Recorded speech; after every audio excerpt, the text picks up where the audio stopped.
Muntina sopi ulenaw tunia hichitu anangai hozo se na bon chau chunga pakai minin ki pathu kahin sejen hi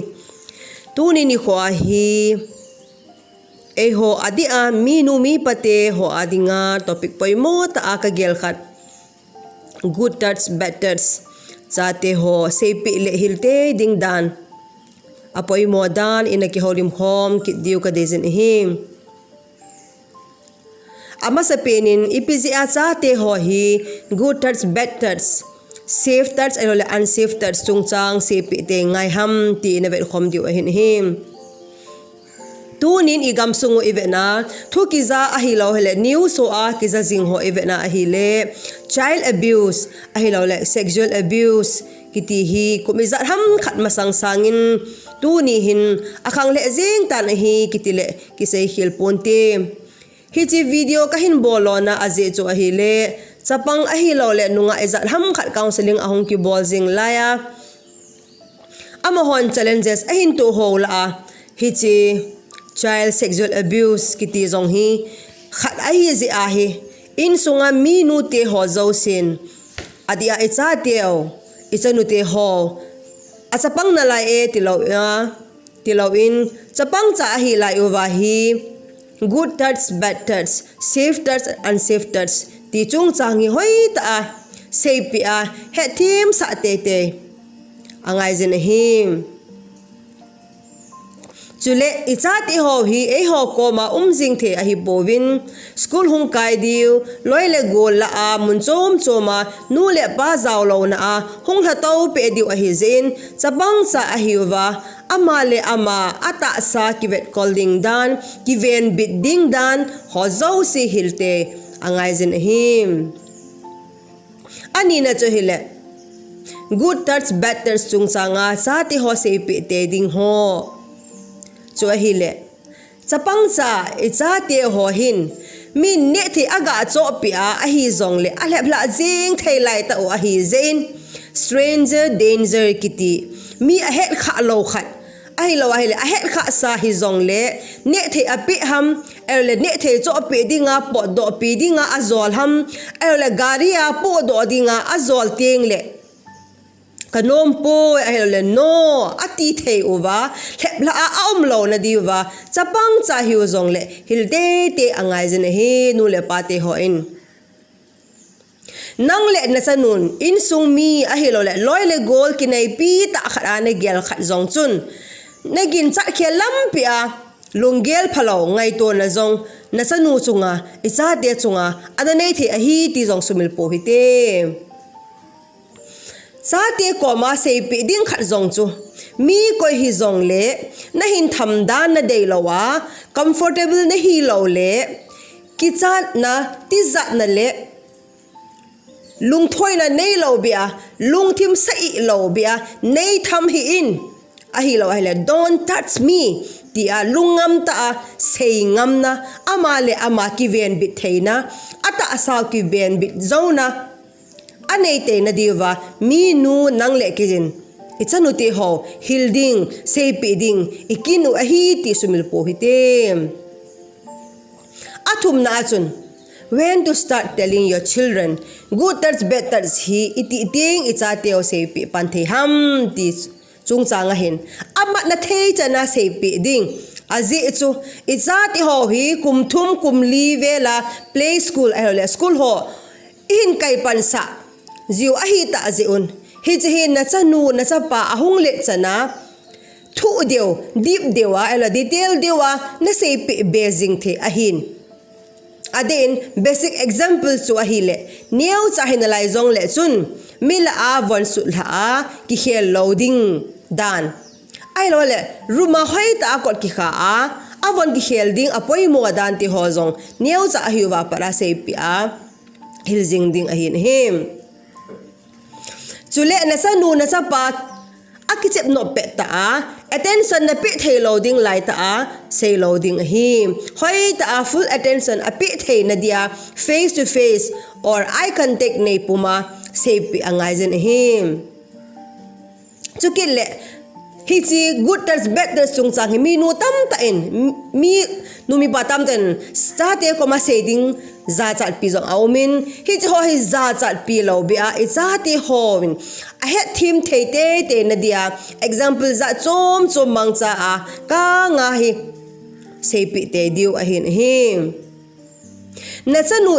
in sung mi a helole na loi na gol na ta san ta kharin hit hin ei bole hit hin ei thame tiana koma ahong se ya a hi le ki het mo sa hin hi chi sang chun na chanu chu to pi in lang ibiti ham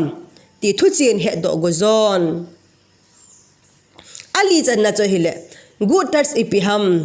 ti hil chenin real life situation a hi lo le role play a hi lo a hile puppets ho mangcha a itabong ho good touch ham ti na chanu se pin na kam changa ka kam changa athua imo se ya sanga role play a hi lo le puppet so bangcha a isei pi a hi le cha ti ho in a he thim thei zo ven him te ka nan nu le pa a hi lo le pi le pu ho a ko na koi a lo le hugs a lo le chop kisses ho hi good touch a hi ti sei pi in aloi a gol ho to akiche pe na a khono akitu to wa a hi lo le high five aki bol ho zong khu good touch a hi ti zong he sa in chuke le skula oza hon ade sa je over good job tia alu changkang cha aga tham ham a hi lo le tap on the back anung kang cha aga tap ho zong khu good touch a hi nai ti sei pin isa nu teo sei pi ding a poi mo ta khal zong chu na ta sa hi ata sa hi na nga ahin nang phal na lowa na loi na gol hi zong le koi ko hi zong le atham kha le ato kha thailo a hi ti zong rights anei danu zong sei pi ti angai zen hing anga na hin betters ipiham ti zong hil chenin betters iti ting le unsafe ters iti ting le adia I oza ho hitata I uncle hitata strangers hitata doctors ho hi jing zong le na hin tham ting uncomfortable na hi em example na obla chest ai lo le na oipo stomach ai lo le na topal buttocks ahi lo le zun thana private part so ahin zu na ahin thama ahi le hi chi chu betters ahi in ne ki cha loading na ti za loading instead tell them to stop immediately tia e chanu tio hil te diu ahin him hi china ta sa athamu chu sangkhol chunga abol hui hen lang sangkhol noya hi zong le immediately say no to them tham hin nei tham hin you don't have the right to touch me tia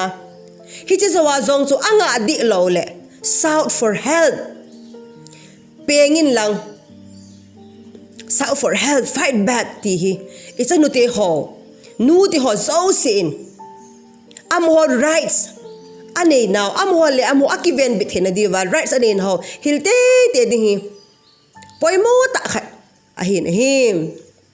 survey ki bol na ki mudo khat zong su hi tawang child sexual abuse ho hi ei ma in sunga e chanu tewin ata san ta ho le ei man zong ta san ta ine ho a ko na zong til so the hi ti a hi zen minuti ho ching theu hi te til khat ve aso teng le ki cha hi ta zen ching the ta in isa no te ho vekol lo hitin hilu hite ti hi a veri ni ki tim kirwin him hi ji ji a cho mi nu mi paten I cha te hui adia isa no te hui ei ma zaw lo na pasal dang mi dang to dala ai lo le sol do ti ho hi bolowin a phan him chukele apoi mo ta khat le cha te se pe te dinga ngai khat chu hi tabanga uncomfortable touch bad touch unsafe touch a hin to kha te ngole ki phalam lo hela nu le pa ko ma immediately asai do te diu ti hi hil angai le zengin